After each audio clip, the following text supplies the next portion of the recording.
Bapak keluar dari KBRI siang-siang, jam 2 waktu Malaysia, sepi. Begitu keluar, Krishna, Krishna, Masya Allah. Kanan kiri nggak ada orang, belakang kosong. Bapak lihat ke atas seperti jubah putih, rambut agak panjang, Pak Krishna, Masya Allah. Respon Bapak bagaimana? La yaskhar qaumin qaum, jangan saling cela. La yagtab ba'dukum ba'dha, jangan bergosip. Pertanyaan saya, Anda tahu nggak apa itu ta'aruf? Itu dulu. Lihat, ada arafah, ada ta'arafah, itu beda.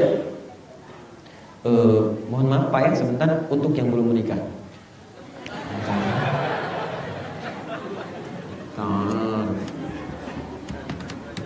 Saya tidak bertanggung jawab Bu ya, kalau dipraktekkan di tempat yang salah. Di sini. Ya. Fokus. Di ada arafa, ada ta'arafa, itu berbeda. Ini tambah ta, ini tambah alif. Asalnya dari kata arafa, ain rafa. Arafa itu asalnya mengetahui, tahu, atau menggali sampai tahu. Jadi kalau Anda naik ke atas bukit yang tinggi sampai kelihatan di bawahnya, sampai Anda amati, Anda ketahui, nah itu bukitnya disebut dengan orf. Jamaknya disebut dengan a'raf, sehingga muncul surah Al-A'raf. Kenapa disebut dengan bukitnya Al-A'raf? Karena nanti ada orang masuk surga, ada orang masuk neraka. Tapi ada orang yang bekalnya sama-sama 50%. Amal solehnya 50%, amal salahnya 50%. Jadi kalau amal solehnya 50,01, amal salahnya 49,99, masuk surga dia. Amal salah 50,1, amal soleh 49,9, ke neraka dia. Ya, dihabiskan dulu kekurangan di situ, baru dimasukkan ke surga. Tapi yang jadi masalah, amal soleh 50, amal salah 50, imbang di situ. Kemana dia? Dia belum ke surga dan tidak ke neraka. Dia ditempatkan di bukit yang tinggi, namanya Al-A'raf. Ya, Quran surah ke-7 Al-A'raf, dari ayat 47 sampai ayat ke-50-nya. Maka disimpanlah dia di atas di Al-A'raf ini, dia bisa mengamati, dia lihat yang ada di surga, lihat di surga, pengen dia ke surga. Tapi dia nggak sanggup menoleh ke yang neraka karena takut dengar jeritan-jeritannya. Maka dia memohon kepada Allah dengan rahmatnya untuk dipindahkan ke surga. Maka dengan kasih sayang Allah diberikan syafaat, dipindahkan ke surga. Cuma nunggu sampai selesai proses hisab. Hisab 1 harinya 1000 tahun. Baik. Ya, kalau sudah tahu jangan disiapkan, gitu ya. Siapkan untuk yang baik-baik. Nah sekarang lihat sini. Jadi lihat, mengamati, tahu sampai detailnya disebut dengan arafah. Kalau Anda tambahkan tak di depannya, kemarin saya sudah ajarkan, ini sesuatu yang serius, sungguh-sungguh. Awas, jadi kalau Anda ingin merencanakan pernikahan, Anda mesti serius, jangan main-main. Mohon izin Bu ya, para orang tua, jangan Anda terima proposal siapapun pemuda yang ada di sini, yang cuma ingin ngetes ke rumah Anda kalau dia tidak serius membawa cintanya. Ini. Makanya ketika Nabi mengatakan Anda mencari, lihat 4 hal. Tunkahul mar'atu li arba'in. Kalau Anda ingin serius mencari pasangan, kata Nabi, siapkan cari 4 bagian, 4 ciri utama. 1, lihat kalimatnya, lima liha. Kadang-kadang karena faktor harta bendanya, tapi itu bukan dominan. Kalau pengertian dulu orang jahiliyah, mohon maaf, dulu motivasi orang tuh cari yang kaya, cari yang kaya. Tapi dalam pengertian Islam ketika diterangkan tentang mal ini, bukan kayanya, tapi kemampuan calon istri Anda untuk memanage harta Anda ketika Anda bisa mendapatkan setelah bekerja. Karena Anda punya tugas untuk bekerja, cari nafkah. Nah kalau Anda punya kemampuan mencari nafkah, baru punya kemampuan 5 juta, Anda jangan cari pasangan yang zakat malnya sampai 10 juta. Capek Anda. Cari yang sesuai. 5 liha, kemampuan memelihara hartanya, merawat hartanya. Jangan lagi digeserkan kepada, mohon maaf, mencari yang kemampuan hartanya luas supaya Anda bisa hidup nyaman misalnya. Ya, sementara Anda tenang-tenang begitu saja, itu tidak diinginkan. 2, li jamaliha. Jamal. Apa jamal artinya? Ah bukan, kalau cantik jamilah. Mulan cantik, Mulan jamilah, ya kan? Bisa. Kalau laki-lakinya jamil, ganteng. Saiful ganteng, Saiful jamil, ya kan? Bisa. Kenapa? Baik, sampai hilang penghapus. Lihat sini. Gak apa-apa Mas. Enggak apa-apa. Ada Jamal, gini, Jamal. Ada Jamal, gini. Hati-hati ya, hati-hati. Ada Jamal itu beda. Kalau ini Jamal itu sifatnya. Pemiliknya kalau laki-laki Jamil, kalau perempuan Jamila. Kalau yang ini unta. Jantan.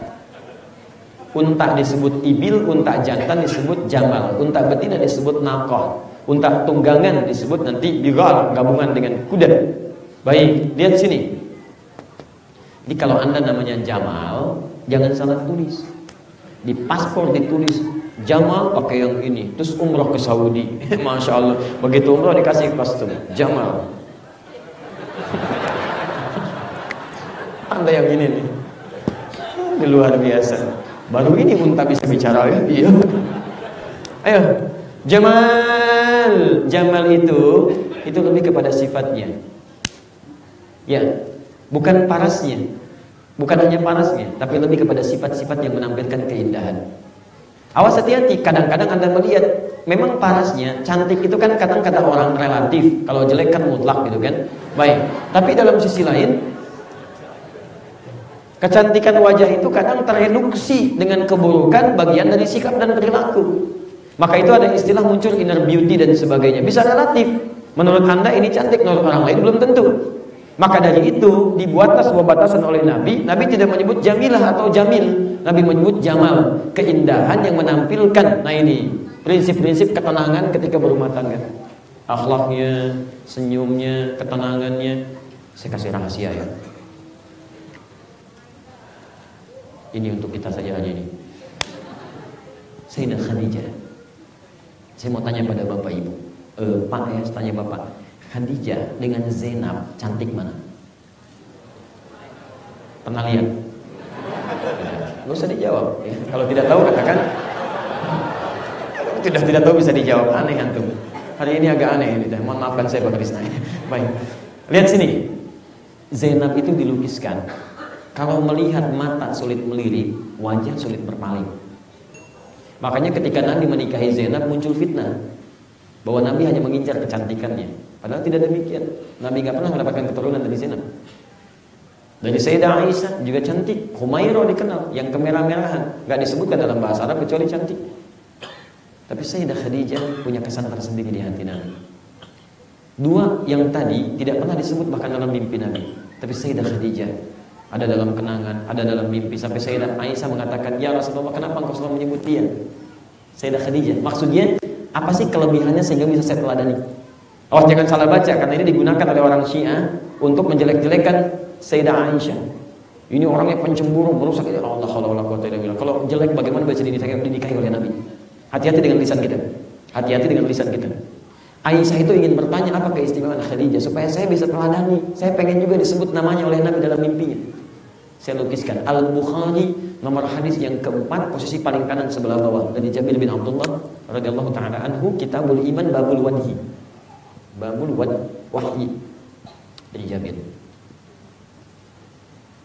Satu kali setelah turunnya wahyu yang pertama, Iqra bismi rabbikal ladzi khalaq, itu beberapa ada fase tidak langsung turun. Sehingga muncullah situasi Nabi naik ke Gua Hira. Saya ilustrasikan begini di sana. Nabi menerima wahyu di mana? Anda kok ringan sekali menyebutkannya. Sudah pernah ke Gua Hira? Saya pernah naik ke Gua Hira. Jadi nanti Bapak Ibu kalau mengajar anak-anak menjelaskan Nabi menerima wahyu, tolong turunkan ini. Saya punya rekaman videonya. Saya pernah naik ke atas itu. Itu Gua Hira dari rumah Nabi ke gunungnya saja Jabal Nur itu kisaran 6-7 kilo. Lalu melewati 5 bukit dulu.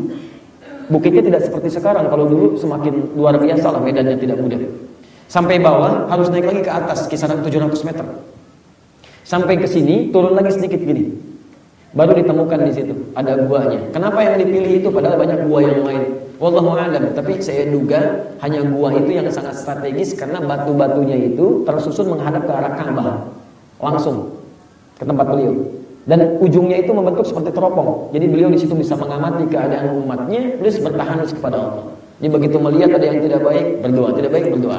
Singkat cerita, begitu ke sini wahyu turun. Turunlah diputuskan oleh beliau pulang pertengahan siang.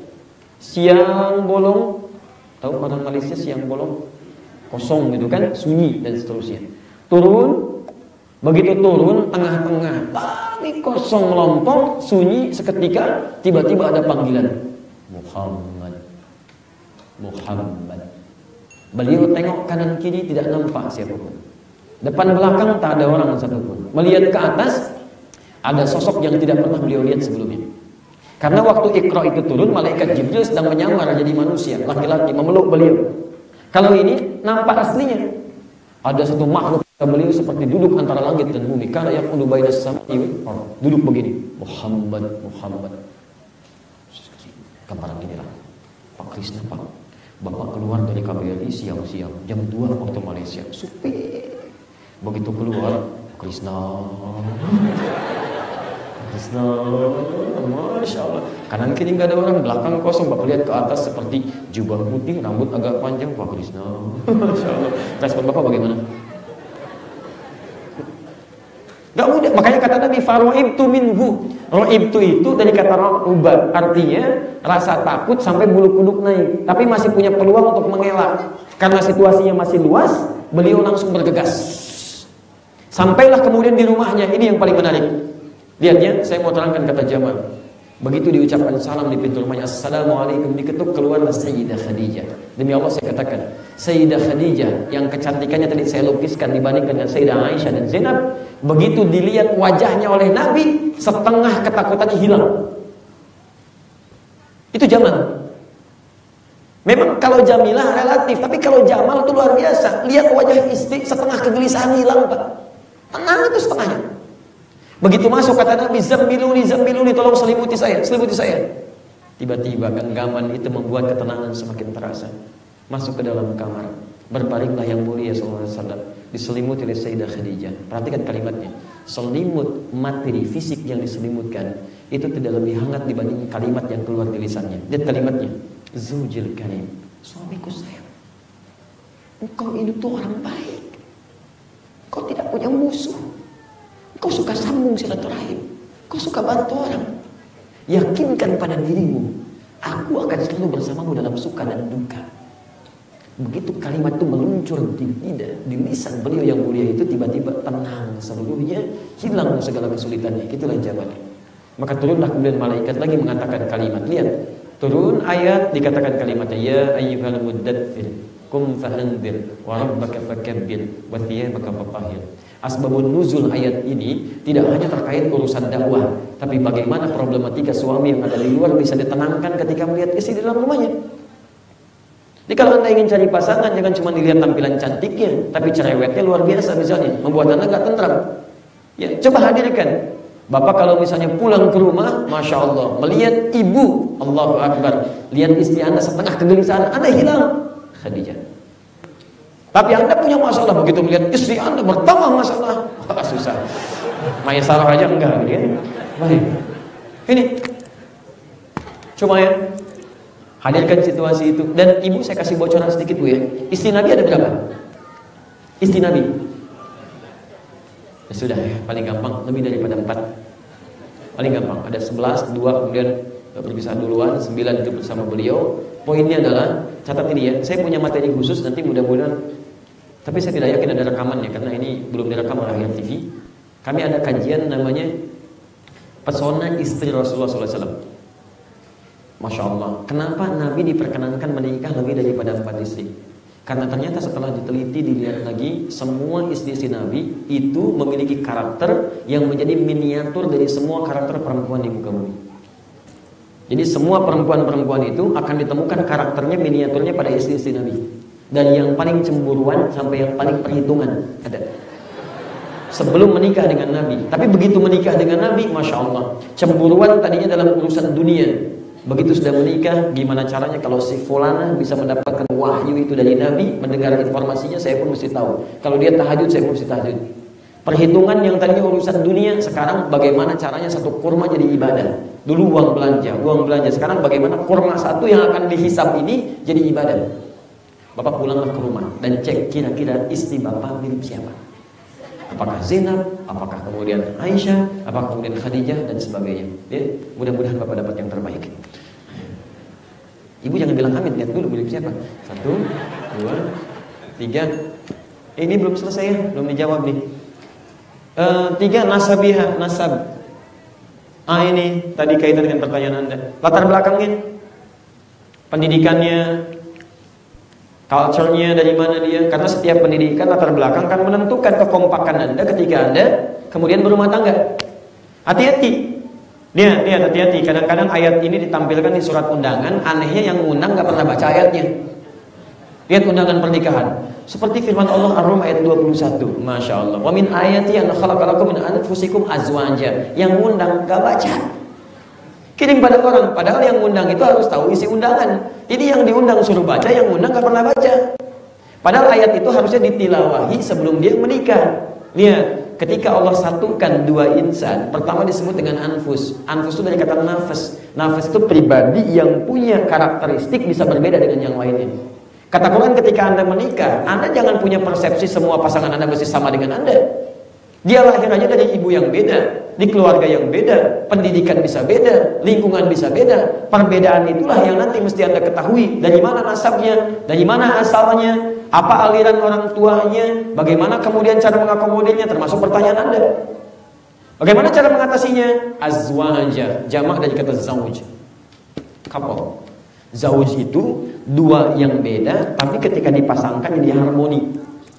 Dua yang beda, ketika dipasangkan jadi harmoni. Anda tahu sepatu? Kanan dan kiri sama nggak? Beda, tapi kalau dipasang jadi enak. Coba lihat, kalau Anda punya sepatu kanan aja, ini kanan, ini kanan, kan susah. Ini kanan, ini kiri. Tapi ketika dipasangkan dan digunakan, dia bisa harmoni. Kanan jalan, kiri di belakang, kiri jalan, kanan di belakang. Belum pernah temukan saya orang yang jalan dua-duanya pengen bersaing. Susah. Anda gak bisa jalan. Makanya Anda mesti paham dulu apa fungsi kanan, apa fungsi kiri. Kapan ini digunakan, kapan ini menyempurnakan. Anda tadi tanyakan, ada aliran tertentu, cek. Lihat aliran apa itu. Pelajari culture-nya, keluarganya dan sebagainya. Jadikan ukuran. Ukurannya apa? Ukuran syariat. Apakah ini menyimpang atau tidak? Sudah ada fatwa dari Syekh Utsaimin tentang aliran yang Anda sebutkan tadi. Yang paling kontemporer, beliau menyebut itu paling dekat dengan Islam. Ada kebaikan-kebaikan di dalamnya. Bahkan beliau mengatakan, saya tidak pernah sepakat dengan orang yang mengecap itu sebagai aliran menyimpang dan sebagainya. Ya, hanya barangkali kekurangan-kekurangan di dalamnya Anda perbaiki. Bisa referensi hadisnya, cari hadis-hadis yang sahih, kalimat-kalimatnya yang baik, cara dakwahnya diperbaiki. Kan ada saudara kita yang kalau berdakwah suka ngetuk pintu rumah orang kan? Ketuk, ayo sholat, tuh bagus. Jangan Anda celah, Anda belum bisa melakukan itu, Anda mencela orang lain misalnya. Tapi cara Anda mengetuk diketahui dulu siapa yang diketuk. Karena pernah kejadian di Bekasi, ketika mulai mengetuk pintu rumah orang, ketuk, ayo Pak, kita sholat, kapan lagi Bapak ke masjid? Apa jawabannya? Maaf Pak, saya Kristen. Kan repot kan? Kan kita harus toleransi juga, kita hargai orang, maka kita petakan. Di saran saya, pertama Anda pelajari dulu, lihat. Kemudian setelah itu, perhatikan apakah ada maslahat atau madarat ketika Anda menjadi bagian dari keluarganya. Kalau sudah muncul maslahat, maka silahkan Anda kemudian datangi, sampaikan dengan baik, dan Anda arahkan kegiatan-kegiatan itu menjadi kegiatan positif berdasarkan ilmu Anda. Misal Anda tidak sepakat dengan satu bagian, maka Anda ikuti dulu aja ke situ, Anda lihat, kemudian Anda petakan untuk Anda perbaiki. Saya pernah baru tiba di Indonesia, di satu tempat itu ada syndrome of power yang terbawa ke situ. Jadi itu di komplek itu bos-bos itu yang kadang sudah pensiun kemudian ke masjid. Nah, bos di perusahaan pengen dipraktekkan sifat bosnya di masjid. Karena di perusahaan imam, di masjid itu pengen jadi imam. Imam di kantor dibawa di imam ke masjid, kan gak nyambung. Imam masjid kan ada kualifikasinya. Baik, akhirnya apa yang dilakukan? Itu salah. Tapi kesalahan itu kita bisa arahkan supaya menjadi harmoni dalam kebaikan. Kita nggak katakan, kita nggak marahi. Kita sampaikan, Pak, Bapak boleh jadi imam, tapi sebelum imam ditahsin dulu ya sama santri. Ya, kalau tadi kan Bapak mengimami kan bisa salah bacaannya. Memang awal-awal protes juga. Ustadz kan salah itu bagus buat diketahui. Kalau saya salah kan makmum bisa membenarkan. Bukan begitu caranya Pak. Caranya kan itu akan jadi pertanggungjawaban. Kalau Bapak salah, semua makmum bisa salah. Bapak boleh jadi imam, tahsin dulu ke santri. Nah, saat dia tahsin kita kasih jadwal. Sholatnya duhur dan asar. boleh bapak jadi imam. Subuh, maghrib, isya tidak. Sampai bagus bacaan baru. Saat menunggu itu kita majukan santi-santi yang bagus bacaannya, supaya makmumnya enak. Jadi ketika berganti jadi yang gak enak, makmum jadi pada gak nyaman. Kan? Jadi ketika maju yang ini sampai bagus tahsinnya, sampai akhirnya ketika dia baik pun suruh jadi imam dia nggak mau. Sudah ada yang lebih bagus pak, udah nyaman. Anda pun bisa begitu, silakan. Jangan cuma masalah yang sederhana Anda perbesar kemudian sampai tidak jadi pernikahannya, itu tidak diinginkan. Maka yang terakhir, lihat lidiniha, karena ketaatan agamanya kepada Allah. Fadfar bidzatid dini taribat yadak. Pilih yang agamanya kuat, yang tidak menyimpang, maka akan sempurna dan bahagia kehidupan rumah tangga Anda. Ya. Allah taala alam bissawab.